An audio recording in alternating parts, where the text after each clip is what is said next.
Hello everyone, this is doctor S K Singh और हमारे साथ है आकांक्ष पटेल और जिन्होंने नीट 2020 में काफी कमाल का प्रदर्शन किया है।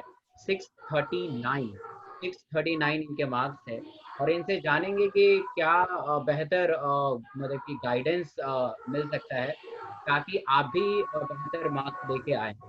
तो आकांक्ष शुरुआत करते हैं। तो आकांक्ष पटेल से सीखेंगे हम कि ठीक है सर। इतने बेहतर मार्क्स कैसे लेके आए। तो आकांक्ष शुरू से बताएं कि आप कहाँ से हैं और आप आपकी जर्नी कैसी रही और आपने कैसे इसको तैयारी करना, कब से तैयारी करना शुरू किया? सर हम जौनपुर उत्तर प्रदेश से बिलोंग करते हैं। ओके। तो तैयारी तो हमारा मतलब 2017 में इंटर क्वालिफाई किए थे। उसके बाद प्रिपरेशन के लिए बिना कोचिंग इंस्टीट्यूट हम खुद से ही तैयारी कर रहे थे। ओके। तो फिर हमको ऐसा लगा कि एनसीईआरटी सफिशिएंट है, तो पूरी तरह से एनसीईआरटी बेस्ड, और थोड़ा बहुत जो डाउट रहता था वो यूट्यूब से आपके लेक्चर और अनअकैडमी पे जो टेस्ट होता था, क्विज होते वो सब देते थे, उसमें अच्छा परफॉर्मेंस होता था। ओके, पूरी ग्रेट। तरह से यहाँ पर डिपेंडेंट थे। तो एक वैसे मतलब कि नीट 2020 या फिर 29 में। जी जी जी जी, बोलिए बोलिए आप। हेलो। जी जी जी, बोलिए बोलिए। हाँ सर। हम्म। तो मतलब एक छोटे से गांव वही सर। के और सर कैसे 29 और 2020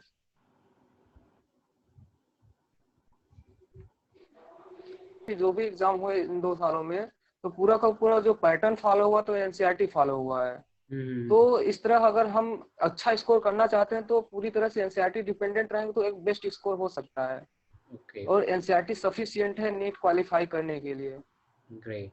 मतलब बहुत सारे स्टूडेंट ये समझते हैं कि और हमें बायोलॉजी के लिए एनसीईआरटी इस।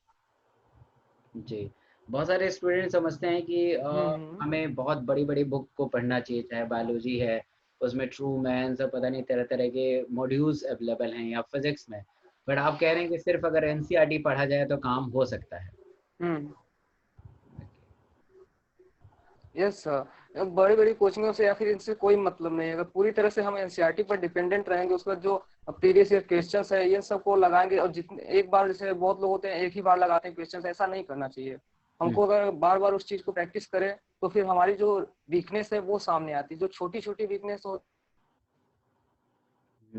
ओके, ओके, होती है उसको हम इसके। हम्म। ओके। तो जैसे आपने बायो में कैसे तैयारी की? आपकी पूरी मतलब बायो में 99.61 परसेंटाइल हैं। तो बायो का कैसे प्रिपरेशन आपने शुरू किया? मतलब बायो में यस सर, 86 क्वेश्चन है उसमें। 86 क्वेश्चन सही आपने किया। ग्रेट। कैसे, मतलब कैसे आपने तो कैसे तैयारी की? Yes sir.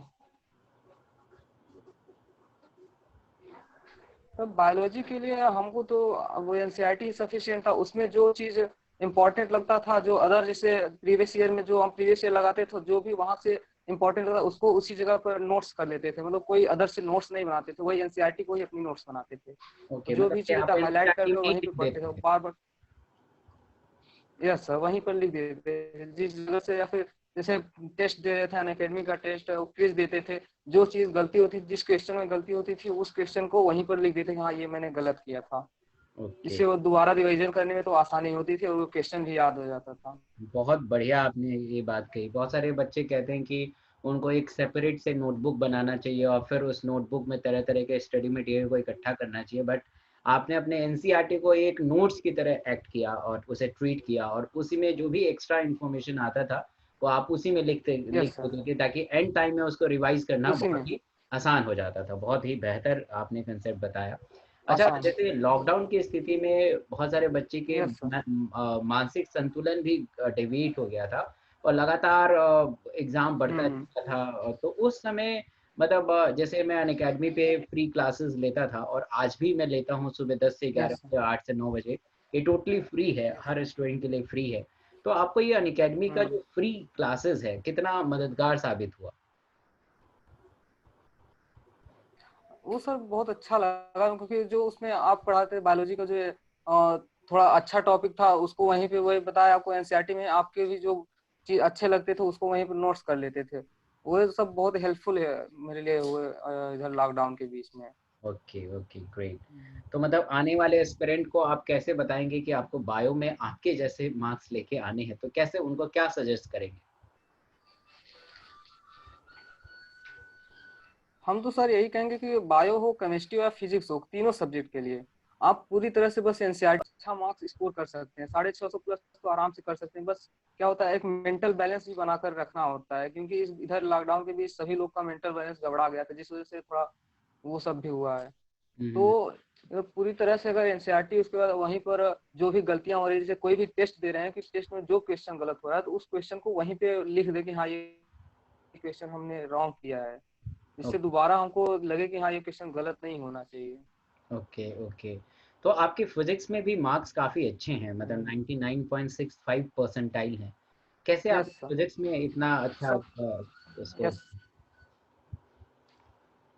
फिजिक्स में सर हमारा तो यही कहना है कि प्रीवियस ईयर, उसके बाद अगर हो सके तो जेई मेंस का जो प्रीवियस ईयर क्वेश्चंस है हम्म। उसको बस वही सफिशियंट है सिलेक्शन के लिए। उसके बाद जो थियोरेटिकल क्वेश्चन है, थियरी एनसीईआरटी एकदम बहुत अच्छा दिया है, उसमें से आप बस वही पढ़ लीजिए। उसके बाद एनसीईआरटी अगर लगा सके तो लगाइए, नहीं तो फिर प्रीवियस प्रीवियस ईयर लगाइए। वो भी प्रीवियस। एक बार नहीं, कम से कम 3-4 बार लगा लेंगे तो फिर जो। Yes sir. ओके। तो जैसे क्वेश्चन का प्रैक्टिस अच्छा होना चाहिए, पकड़ अच्छी होनी चाहिए, तो आराम से स्कोर अच्छा हो सकता है। Great great great great great. Good.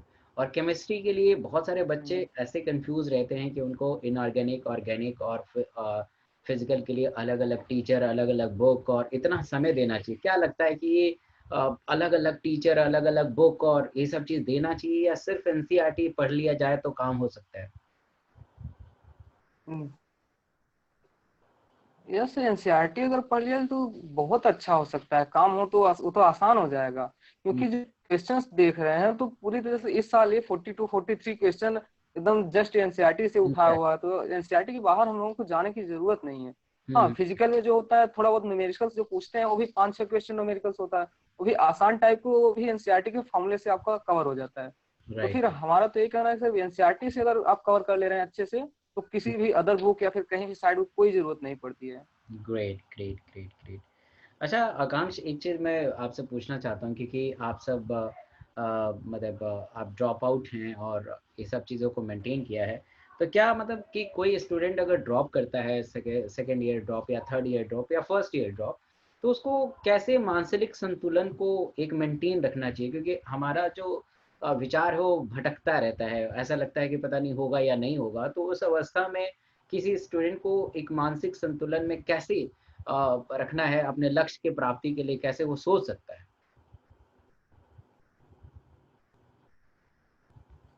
Sir पहले तो ये सोचना ही नहीं चाहिए कि हमारा होगा। ये ड्रॉप्स करते हैं तो उनको कभी भी ये सोचना ही नहीं चाहिए कि हमारा होगा कि नहीं होगा, इस पर फोकस नहीं करना चाहिए। बस क्या स्टडी को बनाए रखना चाहिए, जो मेंटेन का कंटिन्यूअस। अगर आप 4 घंटे 5 घंटे भी डेली पढ़ रहे हैं तो भी आपका सफिशियंट है उतना।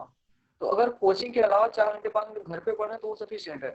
हाँ, ये कभी नहीं सोचना है जैसे टेस्ट में मार्क्स कम आ रहे हैं, ये कम आ रहे हैं, तो ये सोचना ही नहीं चाहिए कम क्यों आ रहा है। ये सोचना चाहिए कम क्यों आ रहा है, उसको सुधारा कैसे जाए, उस पर वर्क करें। बहुत लोग होते हैं डिप्रेस हो जाते हैं, हमारा कम आ रहा है, ये आ रहा है, वो आ रहा है, ये इसका सोचना ही नहीं, जरा भी नहीं सोचना चाहिए। पूरी तरह से फोकस बनाना चाहिए कि हम कैसे इसको इम्प्रूव कर सकते हैं। ग्रेट हर ग्रेट। एक पॉइंट को वहां पर वही हम बोले, जो भी गलत हो रहा है उसको वहीं पर लिख लिया करें एनसीईआरटी में ही, जिससे रिवीजन करें तो दोबारा वही आसान लगे। Great great. तो हमारे साथ थे आकांक्ष, और जिन्होंने काफ़ी कमाल का प्रदर्शन किया था।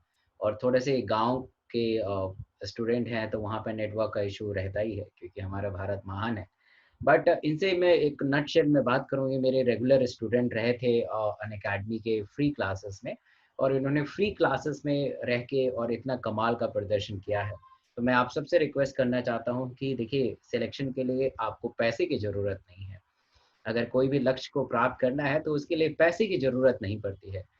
इस बार बहुत सारे ऐसे स्टूडेंट हैं जिन्होंने बहुत गरीब होते हुए भी, और उनका रैंक बहुत ही बेहतर है और मार्क्स बहुत बेहतर है। एक छोटा-सा आपने न्यूज़ भी देखा होगा कि मनरेगा का मज़दूर का एक लड़का, और वो नीट में बहुत ही बेहतर कमाल कर किया है। तो मतलब इससे साबित हो जाता है कि महज़ पैसे की ज़रूरत नहीं होती है। अगर आपके मन में जज्बा है, ललक है कुछ करने का, तो आप डॉक्टर बनेंगे। बाकी मेरा सहयोग आप सबके साथ है और आप मुझे हमेशा याद कर सकते हैं। मेरी फ्री क्लासेस में आ सकते हैं, यूट्यूब पे आ सकते हैं और इससे आप प्रभावित होंगे। और आपको मैं हमेशा से कहता हूँ कि अगर इस चैनल को आपने ज्वाइन कर लिया तो आपके नाम के आगे डॉक्टर लगना निश्चित है। तो अगर आप नए हैं तो इस चैनल को जरूर सब्सक्राइब कीजिएगा और अनअकैडमी पे फ्री में जरूर आइएगा। बहुत बहुत धन्यवाद आपका। Thank you.